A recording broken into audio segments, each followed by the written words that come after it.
Why doesn't Ferb speak in the popular animated series Phineas and Ferb?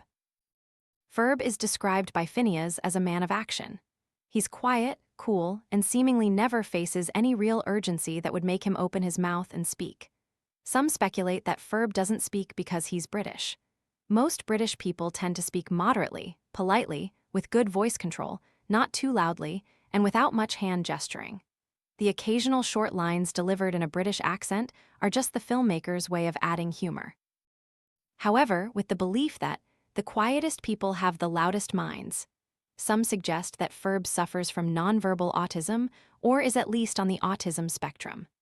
Later, new theories emerged proposing that Ferb is one of the characters who embodies a Stoic lifestyle, and this theory has garnered the most agreement.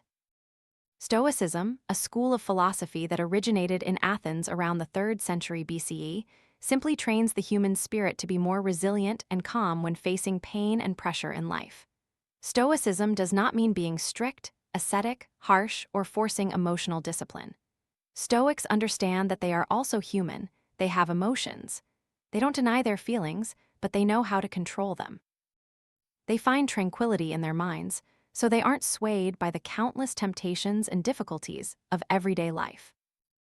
In the book Stoicism by Macerata, 4 virtues commonly associated with Stoics are mentioned: wisdom, courage, justice, and temperance. And the character Ferb possesses all 4 virtues of a true Stoic. Regarding wisdom, there's no debate that both Ferb and Phineas are intelligent children. They're only 10 years old, but in terms of skills, Ferb is second to none, capable of inventing countless monumental creations. He can play musical instruments, dance, and is fluent in many languages, from French and Japanese to even speaking Martian.